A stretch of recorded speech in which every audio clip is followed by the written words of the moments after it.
Bienvenidos. Hoy vamos a meternos de lleno en un material bastante particular. Son fragmentos de un guión de podcast. Se llama La promesa rota, amistad y confianza. Una historia real, además. Exacto, una historia real. Y la idea no es solo contarla, sino, analizarla a fondo. Ver qué nos dice sobre la amistad, la confianza cuando se pone a prueba y sobre todo el impacto de una promesa que no se cumple. Temas que seguro tocan de cerca, ¿no? Es fácil sentirse identificado con algo así. Totalmente. Sospecho que sí. Bueno, para empezar, el relato nos presenta a Camila y Laura. Ajá. El guión las pinta como, inseparables. Amigas desde niñas, casi hermanas. Describe esa conexión fuerte, ¿viste? De secretos, de sueños compartidos. Esa lealtad que uno a veces tiene de joven. Sí, esa sensación de nosotras contra el mundo, muy de esa etapa. Justo eso. Y en el corazón de esa amistad tan potente, hay un pacto. La promesa. Ahí está, la promesa central. Según el texto, se dijeron claramente, vamos a apoyarnos siempre, pase lo que pase. Palabras mayores. Parece simple, ¿no? Pero bueno, ya veremos cómo esa promesa se vuelve el eje de todo el conflicto. Es que es interesante lo que pasa con esas promesas juveniles, ¿no? El guión lo capta bien. A esa edad no son solo palabras. No, para nada.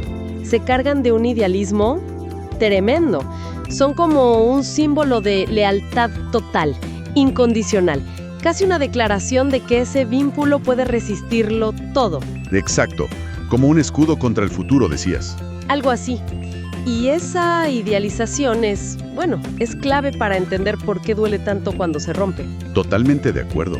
Esa carga idealista le da un peso enorme. Pero claro, la vida sigue, ¿no? Y las cosas cambian. Siempre. Los caminos se separan. El guión cuenta que Camila, se va a estudiar a otra ciudad. Universidad, vida nueva, otros estímulos. Un cambio grande. Sí. Y Laura, en cambio, se queda.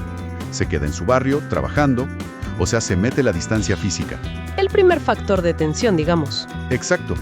Y aunque la promesa sigue ahí, como flotando, uno puede empezar a pensar, no. Que la distancia, las nuevas rutinas, empiezan a erosionar un poco esa inmediatez del pacto. Claro. El guión no lo dice así, pero se siente que para Camila quizá esa promesa empieza a quedar un poco más lejana, menos presente en su día a día. Es que es muy común.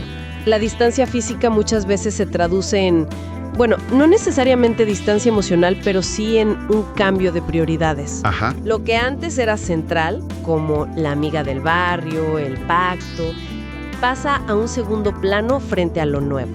La facultad, los nuevos amigos, la independencia. Claro. No es que haya mala intención, necesariamente. Es la inercia de la vida.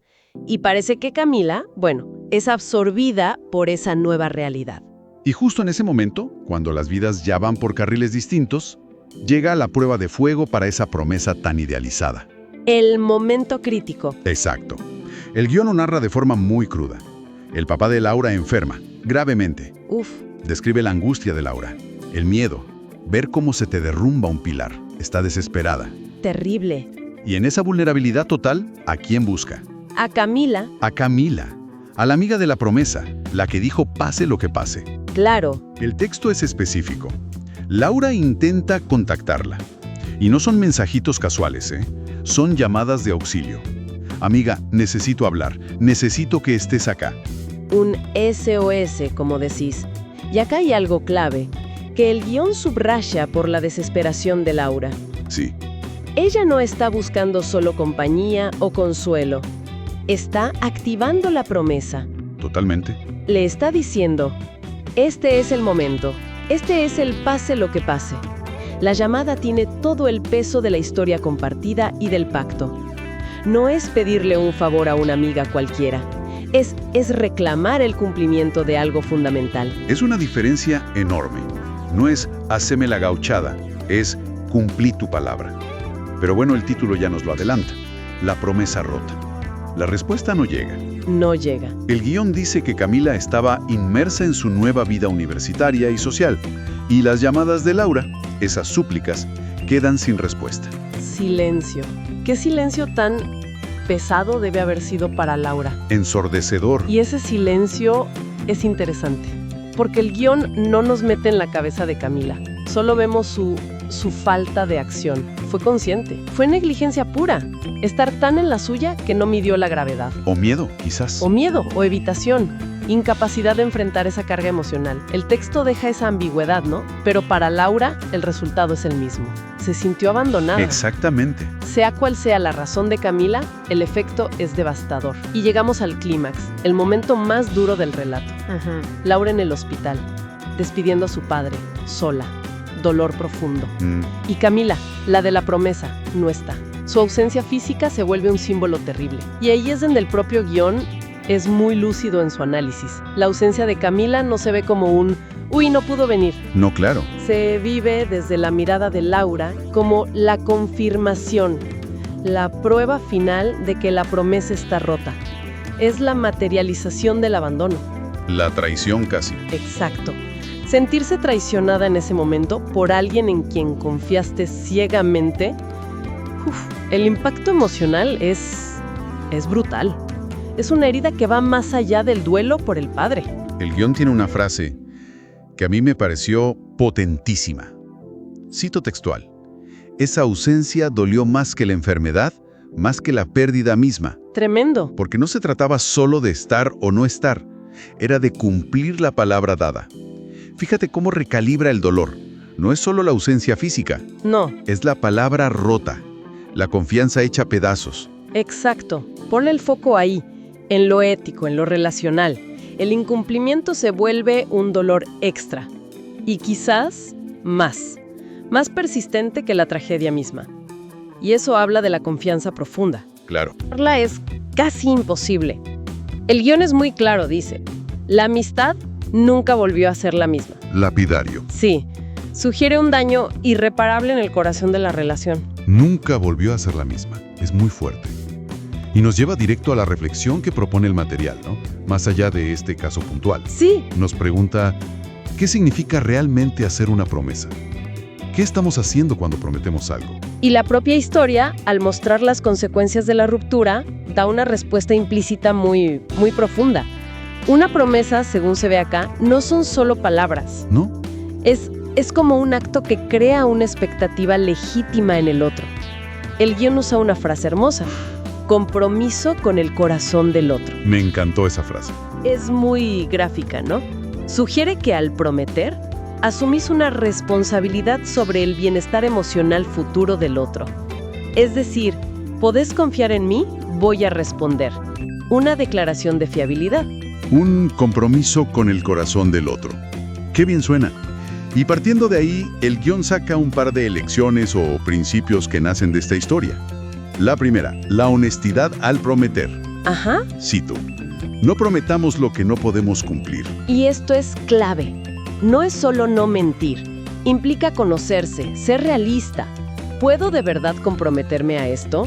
Con mis circunstancias, mis límites, con lo incierto que es todo. Claro. El guión sugiere que es mejor ser sincero desde el vamos, aunque cueste. Decir, mira, me encantaría, pero no sé si voy a poder, es preferible a generar falsas expectativas. Falsas expectativas. Porque cuando esas expectativas se caen, el daño es mucho peor. Sentís que te engañaron. Es como que la sinceridad, aunque duela al principio, protege más la confianza a largo plazo que una promesa hecha así nomás. Totalmente. Y la segunda lección que marca el guión sobre la responsabilidad, una vez que ya prometiste. Claro. La frase es directa. Si hacemos una promesa, la cumplamos. El énfasis en la acción. Exacto. La promesa solo vale si se traduce en hechos. El guión subraya cómo cumplir una promesa, incluso en algo que parece chico, puede ser un ancla, un soporte vital para alguien que está mal. Es verdad. Es la acción lo que valida la palabra. Sin acción, la promesa queda vacía, hueca. Y la historia de Camila y Laura muestra el efecto devastador de ese vacío, justo cuando más se necesitaba el apoyo. Entonces tenemos honestidad al prometer, responsabilidad al cumplir. Pero hay una reflexión final en el material que me quedó resonando mucho. A ver. Contrasta lo rápido que se van las palabras con lo que perdura el impacto de una promesa rota. La cita es: las palabras se las puede llevar el viento, pero las promesas rotas, esas pesan para siempre. Uf, qué frase. Captura una verdad psicológica importante, ¿no? Sí. Tendemos a recordar mucho más las experiencias negativas, sobre todo las traiciones, las decepciones fuertes. El golpe emocional de un compromiso no cumplido, más si pasa en un momento crítico como el de Laura, puede dejar una cicatriz. Para siempre, dice. Claro, cambia tu percepción de esa persona y a veces hasta tu capacidad general de confiar. Las palabras lindas de la promesa original se olvidan o se resignifican con el incumplimiento. Lo que queda es el peso de lo que faltó, de la confianza vulnerada. Ese peso se siente en todo el relato, ¿sí? Entonces, si recapitulamos un poco esta exploración de la promesa rota, lo que tenemos es como un estudio de caso muy íntimo, muy potente, sobre lo frágil que es la confianza. Muy frágil. Nos muestra cómo las promesas son como el pegamento de las relaciones, pero también cómo, si se rompen, causan fracturas profundísimas, duraderas. Es una mirada dura al valor y al peligro de la palabra dada. Totalmente de acuerdo. Y si llevamos la reflexión un poquito más allá, a partir de lo que esta historia nos deja, surge una pregunta que el guión apenas roza al final, pero que me parece súper interesante. ¿Cuál? La historia se centra mucho en cumplir o no cumplir, blanco o negro. Pero, ¿y el medio? ¿Qué pasa con la comunicación cuando cumplir se vuelve de verdad difícil o imposible? Buena pregunta. Porque la vida es complicada, ¿no? Las circunstancias cambian. A veces, aunque quieras, no podés cumplir. ¿Qué haces ahí? Exacto. La historia de Camila es de silencio y ausencia. Pero hubiera sido distinto el impacto si ella, en vez de desaparecer, hubiera comunicado. Hubiera dicho, mira, me pasa esto, no puedo, me es imposible estar como vos esperas. Aunque no cumpla la promesa. Claro. No hablo de excusas baratas, sino de comunicar honestamente la propia limitación. ¿Podría esa comunicación, aunque no cumpla la promesa literal, al menos, preservar un mínimo de respeto, mitigar ese daño tan catastrófico a la confianza? Interesante. Hay una responsabilidad no solo de cumplir, sino también de gestionar activamente el incumplimiento cuando es inevitable. O sea, decís que comunicar honestamente por qué no podés cumplir podría ser en sí mismo una forma de honrar la relación, aunque no la promesa al pie de la letra. Podría ser. Es complejo, ¿eh? Porque el dolor de la ausencia sigue estando, seguro.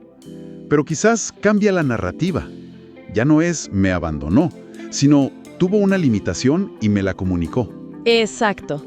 Le añade capas. Una pregunta que, sin duda, nos deja pensando sobre nuestras propias relaciones y los compromisos que hacemos y recibimos. Precisamente. No da respuestas fáciles, pero abre una puerta para pensar cómo navegamos esas situaciones difíciles, más allá del simple éxito o fracaso en cumplir. Con esa reflexión abierta, entonces, cerramos nuestro análisis del material de La promesa rota. Una historia que, bueno, más allá de Camila y Laura, nos enfrenta a esas complejidades universales de la confianza, la responsabilidad y el peso enorme de nuestras promesas. Nos deja pensando cómo se juega todo esto en nuestras vidas día a día. Sin duda. Hasta la próxima.